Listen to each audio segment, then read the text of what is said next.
not only in Broward County, but in other parts of the state of Florida and Palm Beach.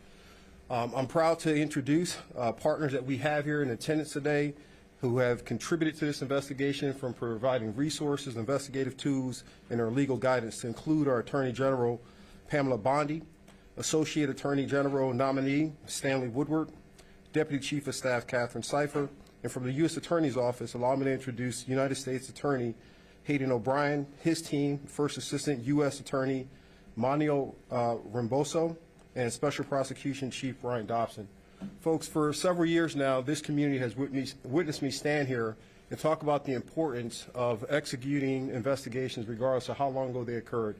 And the crimes that we talk about, or going to talk about today, took place back in 2014 through 15. And had it not been for the efforts of our cold case unit, which we launched back in 2019, and their ability to dig into these cases and no longer see boxes in hallways and dismiss the fact that these are victims, these are people, these are members of someone's loved one or family that are no longer here. And so today, as the Attorney General introduces her team and talk about the success that we have in this case, I want this community to remember, here in Broward County, justice doesn't have an expiration date. It doesn't matter when you committed the crime. It doesn't matter what part of this world you are from. If you come here in this community and decide that you're going to take a life, we're going to unleash every single resources to bring you to justice. So without further ado, allow me to introduce our U.S. Attorney General, Pam Bondi. Thank you, Sheriff. Yeah. Thank you. Thank you, Sheriff. I feel like I'm back home being here in Broward. To our victims' families first, we met with them earlier. Thank you for being here, and we're so sorry. And as Sheriff Tony said, your family was not, your victim was not just sitting there in a box of papers. They are a victim, and that's why they have spent a decade finding some of these people who have killed your loved ones. So we're very sorry for your loss, and I know you have to relive this, and thank you for being here today. We're so sorry you're going through this. Sheriff Tony, thank you for your relentless pursuit of justice in these cold cases. And these cases are never cold when it comes to law enforcement. And I want to also thank Hayden O'Byrne. Where's Hayden? Our acting U.S. Attorney for the Southern District, and Brett Skiles, our SAC for the Special Agent in Charge for the FBI, and to all the great men and women of the Broward County Sheriff's Office, where our Border Patrol agents, all of our agents who are here who have done so much to help. Thank you all to the men and women, especially of Broward, and our victims advocates, our interpreters who have helped with this case. It takes a lot of people to make these cases, and they're so very, very important. And today we're here to announce the arrest of 3 more MS-13 gang members who were in this country illegally, and they were in Florida, and we will be reviewing them. They've all been arrested for first-degree murder. We will be reviewing them to see if we will seek the death penalty. This has been a long-running investigation that started in 2015. The victim in this case was brutally murdered, stabbed approximately 100 times by multiple gang members before he was shot in the head. He suffered tremendously. And these indictments are a warning to all criminals. We don't care how long ago you committed the crime. We don't care where you go. We will find you, we will arrest you, and we will prosecute you to the fullest extent of the law. Gamez Maravilla was located in Lake County, Florida. Get ready for this. He was hanging drywall at the Villages when he was arrested. Bermudez Martinez was apprehended in Minnesota. Great police work by all of our federal, state, and local law enforcement agencies working together. Found this guy in Minnesota. He thought he got away with this crime, and he did not. Navarro Martinez arrested right here in North Lauderdale. They are charged with a brutal murder of a young man. One of these defendants sought him out, convinced him to come with him in his car, took him to a crime scene where they are all charged with violently stabbing him, almost like a game, to get a higher level in their gang initiation. They were all part of an MS-13, it's called clique, a clique that was living right here in Florida.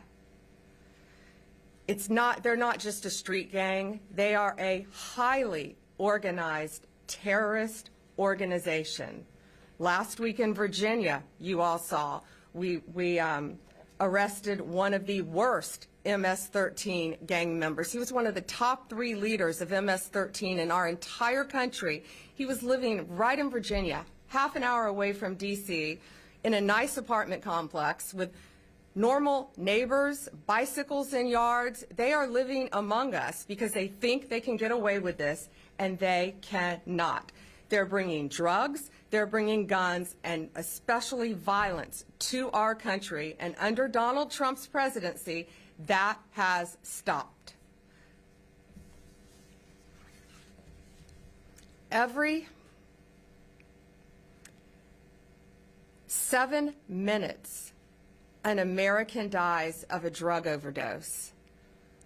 Over 75,000 people die a year of fentanyl overdoses. More than 2 homicides an hour happen in America.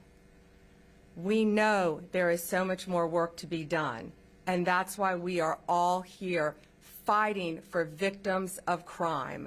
These gangs are organized, they are terrorists, and look at these 3 guys. They thought they got away with it for almost a decade, but they did not. Thanks to the great men and women of law enforcement, they were found, they were arrested, and if convicted, they will never see the light of day again. More arrests are coming. If you are a gang member living in this country, I'd self-deport right now because we're coming after you. It's my honor today to introduce U.S. Attorney Hayden O'Byrne with the Southern District of Florida. Hayden, thank you and your team for your tireless work on everything that you've done to keep Florida safe, but also to keep our country safe by taking these terrorists off our streets. Thank you, Hayden. Thank you, General. Thank you.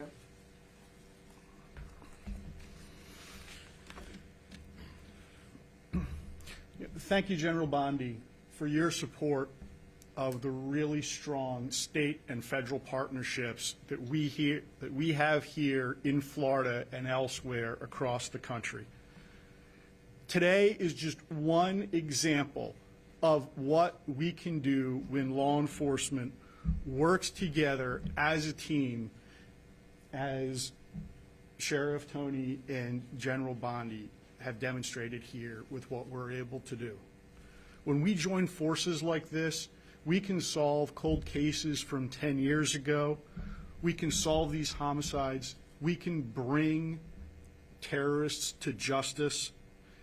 We can take back America, and I hope that we can provide some solace to the victims of these horrific, horrific crimes. Sheriff Tony, thank you so much for your support in this case. We wouldn't have been able to do it without you.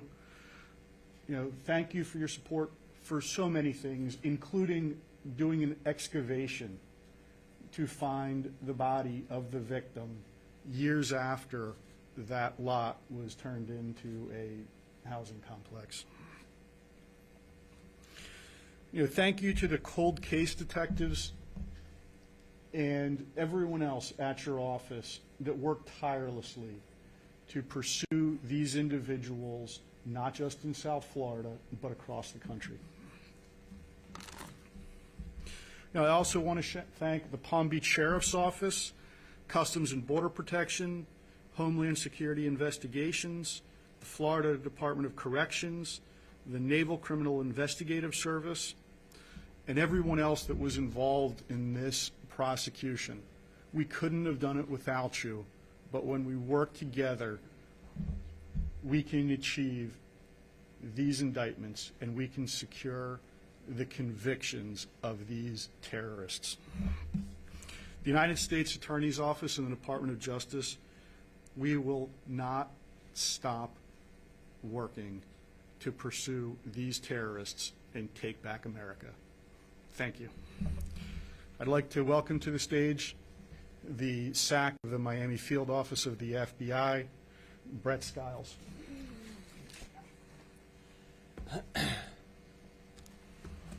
Morning. So on March 6, 2025, 3 MS-13 members were indicted for violent crimes in aid of racketeering, also known as VICAR, for murder as part of an ongoing FBI investigation involving 4 homicides in Broward and Palm Beach counties. So these 3 indictments represent the last of 9 subjects believed to be involved in 4 homicides. Within the last 6 months, 5 other MS-13 members have pleaded guilty, and the 6th was convicted at trial for VICAR murder related to this investigation. The convicted MS-13 members currently, one of them is facing a life sentence. All the others, if convicted, are also facing life sentences. MS-13 is a violent international criminal organization that has no respect for borders, law enforcement, or human life. In fact, one of the final tests for membership is to commit murder. They have made inroads into many cities across the country, committing a variety of crimes, including drug trafficking and extortion, and they must be stopped. This is why the FBI is dedicated to disrupting and dismantling the most significant gangs through intelligence-driven investigations and partnerships such as our Safe Streets Task Forces, the National Gang Intelligence Center, and our transnational anti-gang task forces.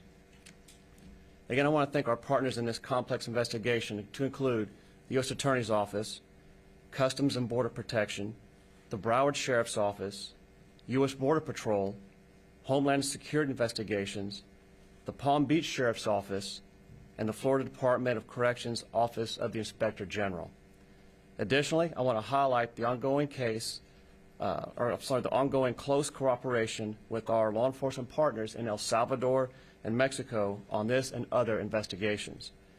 Only through the hard work and diligence of law enforcement professionals within these organizations was this investigation a success. And the fight isn't over. Together, as a great law enforcement community, we're better positioned to root out any gang that seeks to commit violence against our citizens and the communities that we serve. So now to the South Florida community. We encourage anyone who may have information about gang activity to come forward and report it. This information is vital to our ability to keep the South Florida community safe. Thank you. Thank you. Thank you, and thank you to Director Patel. You have, both the FBI has been working tirelessly to take these illegal aliens and all of these criminals off of our streets. Are there any questions? Hi. Obviously, the MS-13 gang has been here for the last 10 years with all the case. Can you please explain and expand on the scope of how long and why this gang, specifically in Florida, has affected our communities? Well, if you could see the pictures of this victim, too, brutally, any homicide, in my opinion, is brutal, but brutally stabbed. It was over 100 times, right, Sheriff? All over his body. I mean, his neck, his chest, his entire body, almost like a game. Didn't they call it a piñata? They called him a piñata. That's how frightening and dangerous these people are. These gangs are organized, terrorist. They have a command structure, and one of the reasons they commit murders in this way is to increase their level within the gang. So yes, they had been operating right here. One of them, as I said, was caught in Minnesota. They are living among us, the most violent of violent, but no longer. Thanks to great police work, and again, at state, local, and federal agencies working so well together, we're going to find them all and take them off the streets. These 3 were here illegally from El Salvador. Can you explain how the 9, possibly 10 there, are they responsible for more than one murder? How can you talk about the scope? Multiple murders for the other ones. Do you want to take that? Multiple murders. Yes, there were a total of 4 murders involving these defendants down here in South Florida. In the trial that just concluded, the people you see on the top row either pled guilty or were convicted of those murders. And then basically everyone on that was involved with the last murder that we've charged. And the 3 individuals that have been charged were involved in that last murder. They were part of the gang where they all went out and brutally stabbed the individual over 100 times as part of the gang initiation. So the 3 on the top there on the left, they're the ones that Oakland Park murder? Yes, everybody was involved in the Oakland Park murder, and then there were 3 other murders down here in South Florida that various gang members were involved with. Just wanted a question not related to this terrible tragedy. As you know, it is routine for the department and the FBI to investigate matters such as the signal scandal, the interactions, inappropriate interactions between some of these cabinet secretaries on security, national defense information. Last week, you told a reporter that the reason you have chosen not to investigate that was because you believe this information is not being classified. The predicate for opening investigations in the past has not been classification. It's been sensitive national security information. So I have 2 questions.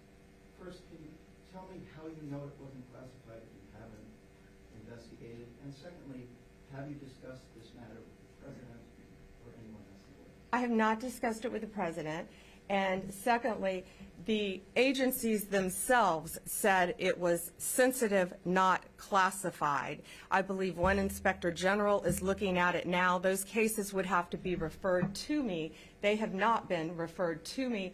They are being looked at interagency currently. Anyone else? Prior to open an investigation? No, nothing has been referred to us. These are intelligence agencies, and they are reviewing it internally. All right, thank you all so much. I can take one more. Betsy Klein, CNN. Yeah, hey, Betsy. On the topic of deportation flights, were you informed of Judge Boasberg's March 15th verbal order to turn planes around, and were you involved in the decision to deny that order? I don't think anyone defied an order by a judge. That's pending in court right now. I think our attorneys have argued in court. I think there were arguments yesterday. We're awaiting a ruling. I anticipate this will go to the Supreme Court, be ruled in our favor. I don't believe anyone defied a court order. I think testimony came out in court that those planes not only had taken off, but were outside of American airspace. Moreover, they were illegal aliens from El Salvador, just like these guys on this chart, who are committing violent murders throughout our country. They were some of the worst to qualify under the Alien Enemies Act, and we should be concerned about the victims of these crimes here in our states more than these defendants. Thank you all. Thank you all.